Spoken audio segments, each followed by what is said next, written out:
game. Don't let these tears fool you. There's all dog around this mug. I'm good.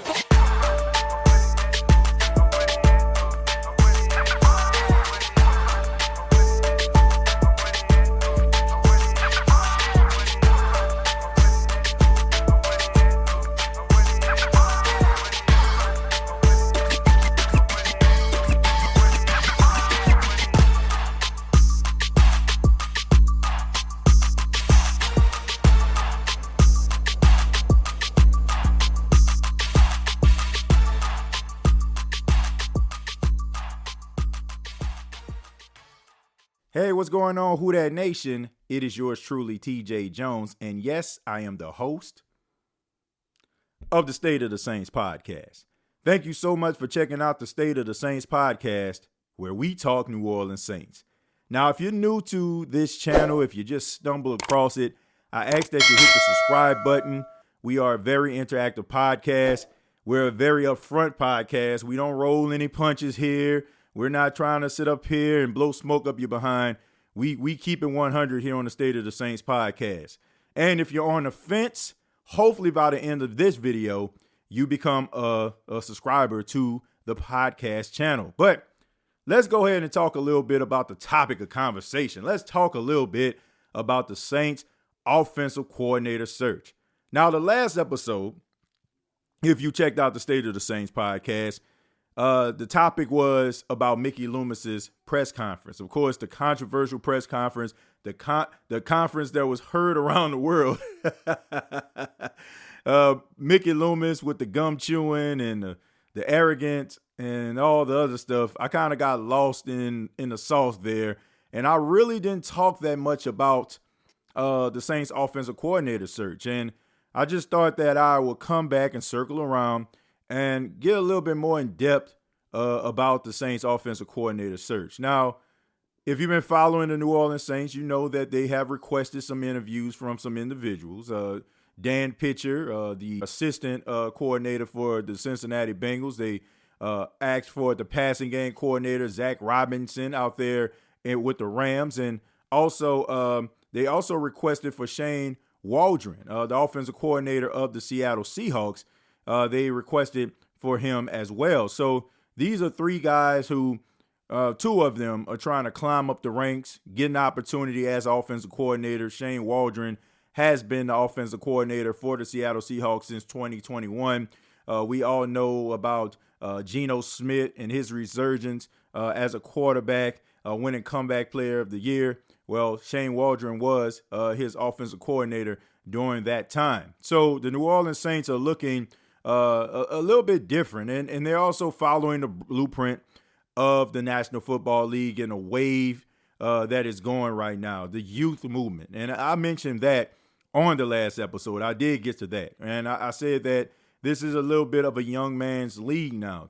Teams are looking for a young, energetic coach that are relatable to these players. Like when you look at some of these older gentlemen, no disrespect to them, they're still great in their own right, but when you look at the modern day NFL player, a lot of these guys want somebody that they can actually understand. And when you have a coach that's around 30, 35, close to 40, that's kind of around the same age range because they're probably going through some of the same things, relationships, life.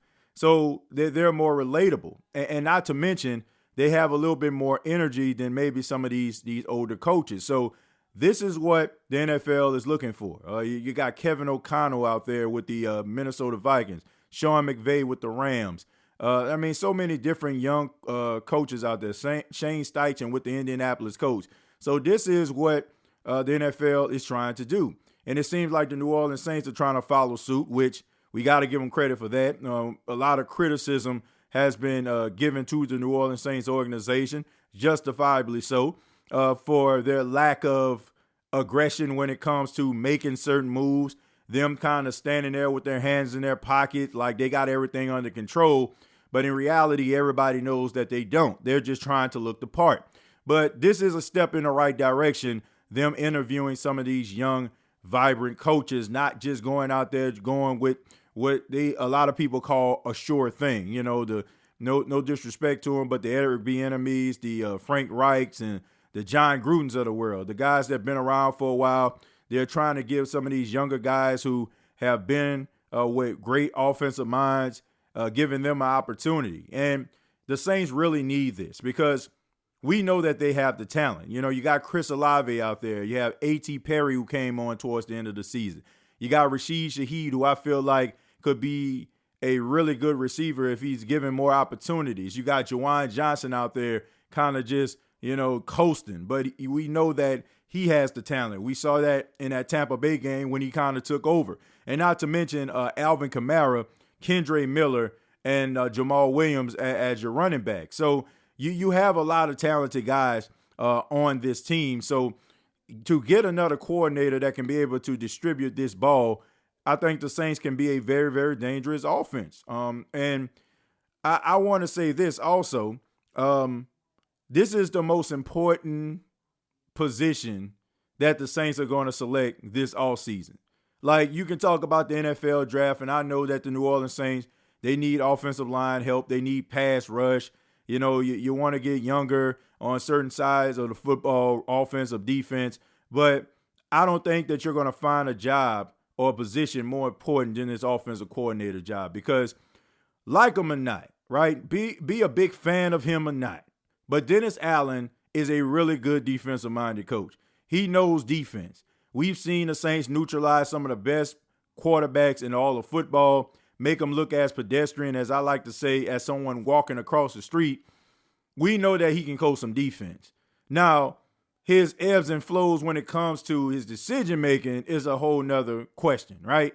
Some of those nip and tuck games, is he going to make the right decision? But if you can get an offensive coordinator that can complement him, then I think the Saints can be extremely dangerous. Now, the biggest question mark is what coordinator is going to commit to Dennis Allen, knowing that Dennis Allen is pretty much on a hot seat in 2024, knowing that the fan base are out for blood. As soon as this guy walk out of the tunnel in 2024, he's going to get booed. Probably going to get booed at OTAs, minicamp, training camp. If they got some fans around, he going to get booed. He probably getting booed if he go in Rouse's, Winn-Dixie, Walmart, Target. Name a place, he's probably going to get booed because fans want him to produce, and he has not done that. And the only person that believes that he can produce is a comedy legend, Mickey Loomis. I just think that he has something to prove. So what coordinator is going to hitch their wagon to Dennis Allen? Now, there is a little bit of a caveat here. There is a little bit of an incentive. Because if the New Orleans Saints don't pan out, let's just say for some apparent reason, Dennis Allen is who everybody think he is, and it's inevitable, right? And he ends up getting fired. But at the same time, you got an offensive coordinator that is young, vibrant, calling plays, offense putting up points. Who's to say that the Saints wouldn't circle around and give that young coordinator opportunity at being a head coach? Maybe a coordinator might look at this like, man, this could be my chance. Now, we've seen, this happen. You look at, Antonio Pierce, right? Antonio Pierce was on the Raiders coaching staff. Then all of a sudden, Josh McDaniel, loses his mind because somebody insulted his favorite team, the Patriots, and all of a sudden he gets fired because he loses the locker room. And in comes Antonio Pierce. And the Raiders start playing tough and they playing with swag. They knock off the Kansas City Chiefs. And now, as of right now, according to all reports, he may end up being a head coach, or he will become the head coach of the Raiders. So who's to say that if a coordinator comes in here like a Zach Robinson or a Dan Pitcher or Shane Walden, one of these guys, and they got the offense rolling. They got Derek Carr looking like an MVP candidate. They got Alvin Kamara looking like Alvin Kamara of old. And they're really putting up some points here. Who's to say that Mickey Loomis wouldn't circle back around and give that coordinator an opportunity? And also, if that's the case, then it is a little bit of a win-win situation for that offensive coordinator because if they do well, then they can interview somewhere else in 2025 And if Dennis Allen misses the playoffs again, like a lot of people feel the Saints will, that can be another opportunity. So it can be a win-win situation. So I don't know if, I'm pretty sure Mickey is not trying to give a person that type of incentive, because in the back of their mind, they're like, man, why would I want to come here if they feel like their coach is going to fail, and I'll be associated with that. But all in all, this is a great opportunity if you look at it from that particular perspective. But I want the Saints to understand, it is not an easy sell like it was back in the day. It's not like Drew Brees is on your football team. Derek Carr, even though he finished the season impressive, right? He looked much better in December than he did all the other months throughout the year. But he's not moving the needle, right? He's not. I mean, this is a guy who is going into his 11th season, and he's had up and down seasons. He's been one of those quarterbacks where it's kind of hard to read. Is he good? Is he not?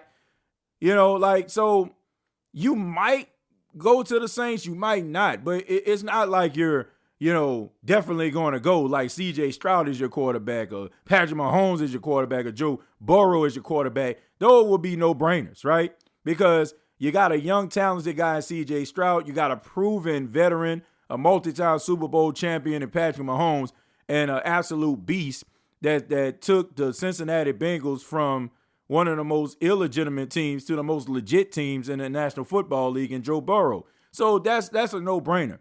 But when you have a guy who has, been with one organization and only had about, one playoff appearance, 2 if you count the fact that one of the years he got hurt, couldn't play in the playoffs, I mean, it's not really moving the needle here. So the Saints are really going to have to push for them to try to convince an offensive coordinator to come to the team. And I just think that if Mickey Loomis is walking around with that type of arrogance, he's fooling himself. Like, nobody is buying that. So they're going to have to really dress up this organization and really make it appealing for whatever coordinator they decide to get. Now, if I was a, general manager, if I could put my general manager hat on just for a second, I would look at the state of the Saints, no pun intended. I would look at who I have as a quarterback. I would look at how this team is, structured.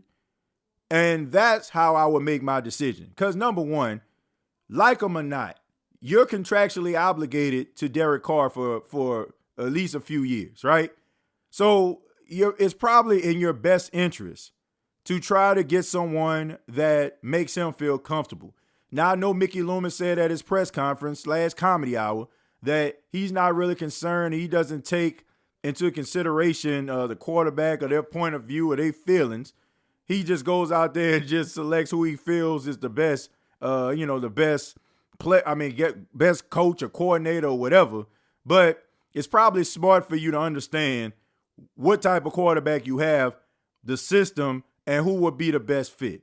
Now, when you look at these 3 candidates, the Shane Waldens, the Dan Pitcher, and the Zach Robinsons, who would be the best choice? To me, it would probably be Zach Robinson, because Zach Robinson, who is a part of the Sean McVay coaching tree, you look at how the Rams play offense, right? They have a quarterback in Matthew Stafford can kind of push the ball down the field. You also have a running back that can catch the ball out of the backfield in Williams. You got some guys on the outside that can catch passes, right?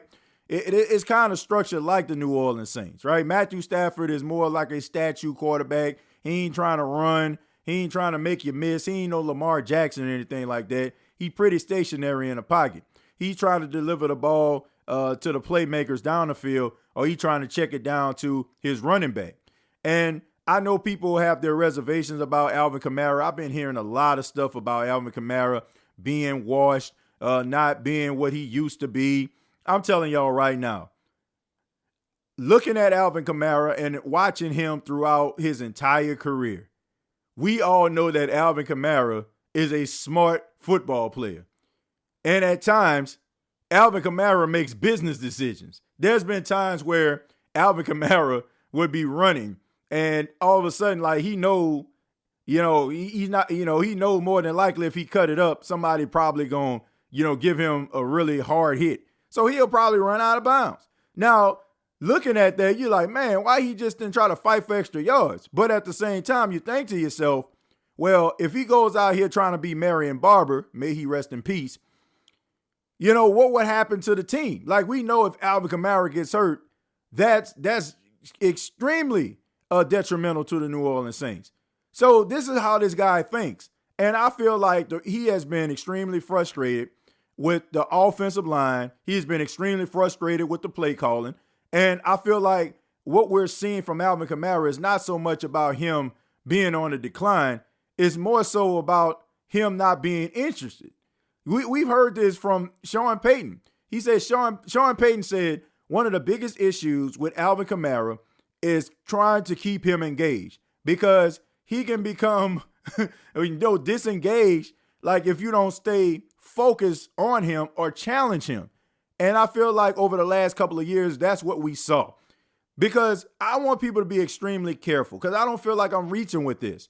Because the same thing was said about Christian McCaffrey during the last few years when he was with Carolina. People thought that he was winding down. He was having injuries. He was, it seemed like he wasn't running as hard. And then all of a sudden, he goes to the San Francisco 49ers.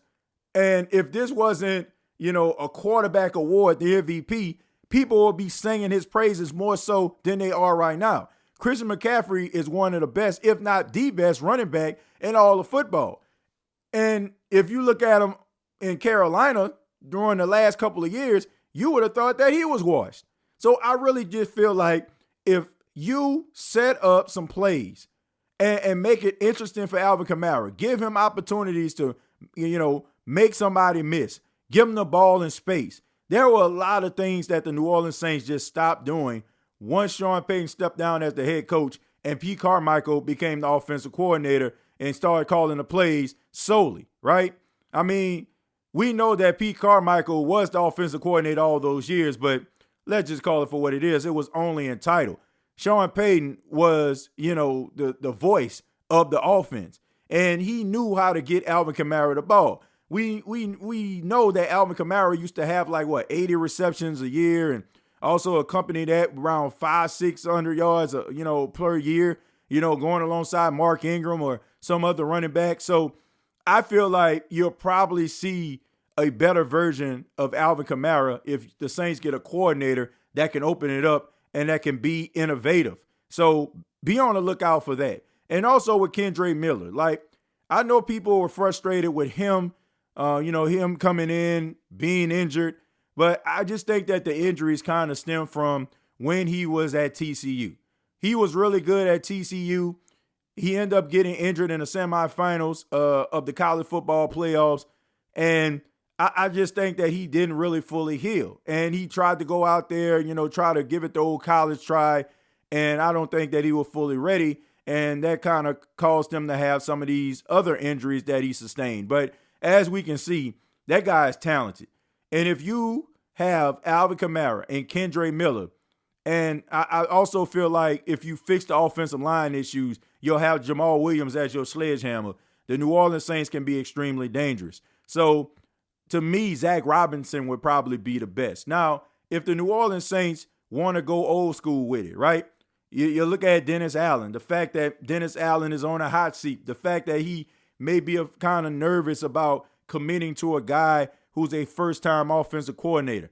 He probably would want to go with someone that has experience, someone that knows what they're doing, somebody that's been in clutch situations and had to call some plays. So to me, I think Eric Bieniemy would be the best choice. And this is the reason why. Not because Eric Bieniemy, to me, is a really good play caller, and I think you have to concede to that, especially since you see what the Kansas City Chiefs look like without him. And I know some people will say, well, look what he did with the Commanders. He wasn't moving the needle. Well, if you look at the stats, for a while, Sam Howell was leading the league in passing yards. So in order for him to lead the league in passing yards, somebody had to be calling some decent plays for him. But it's not just that. The Saints need a shot in the arm. The biggest issue to me was the New Orleans Saints had two passive-aggressive coaches. You had Dennis Allen, who was the head coach, but also is, calling the defense. And then you have Pete Carmichael, who also is considered passive-aggressive, in my opinion, calling offense.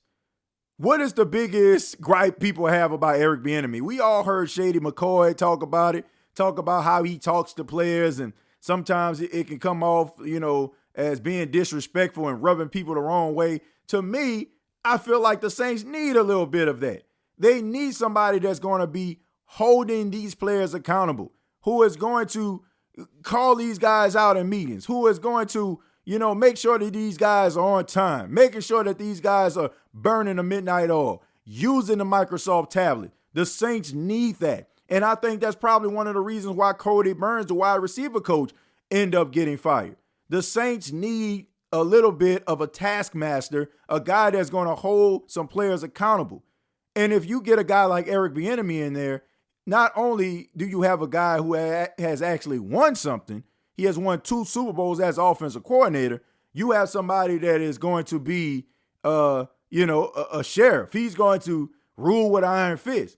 And he might rub some guys the wrong way, but when he talks, he's going to have those players' attention. So that would be my first choice. The second one, if you want to kind of, go old school with it, probably would be John Gruden. Things that I described about Eric Bieniemy, John Gruden possesses those type of qualities. Now, I don't know if Dennis Allen will feel a little bit threatened because John Gruden is a little bit more of an alpha male than him. So maybe that's not a good look, especially since John Gruden, we all know that he wants to get back into football as a head coach. So maybe that'll be one of those situations where Dennis Allen feels like he has to be looking over his shoulder. And I don't know if Mickey Loomis will want to create that type of environment, especially when we know that the players right now aren't respecting Dennis Allen the way that players need to respect their coach. But once again, there's some question marks about him. And also, you got to think about, why he's not in the league in the first place. You got to think about that too. But he was around these players in the offseason, so that shouldn't be an issue, because I'm pretty sure that they had those conversations about him before he actually showed up to the facility. But those are some guys that I feel like would be good fits for the New Orleans Saints based on their situations. But to me, I feel like the Saints may need to go a little bit younger. If you want somebody that's more of an authority figure, you probably want to go with Eric Bieniemy. If you go young, you probably want to go with somebody like Zach Robinson because I feel like he kind of fits what you actually have right now. But I would love to hear from you. Who do you feel like the Saints should select as their next offensive coordinator? What qualities you feel like the offensive coordinator needs to possess? Comment down below, like and share this video. Thank you so much for checking out the State of the Saints podcast. Be sure to check us out on social media, facebook.com, search Gumbo Pod Sports. Also subscribe to the Gumbo Pod Sports channel. We're going to be talking about the divisional round of the playoffs. A video will be coming out pretty soon about that. And also all other sports that's going on throughout. So make sure that you check that out. And previous episodes are available on Apple Podcasts, Spotify, iHeartRadio, Anchor FM. And you can follow me on X at TJAY Jones 8. Till next time, all I got to say is, who dat?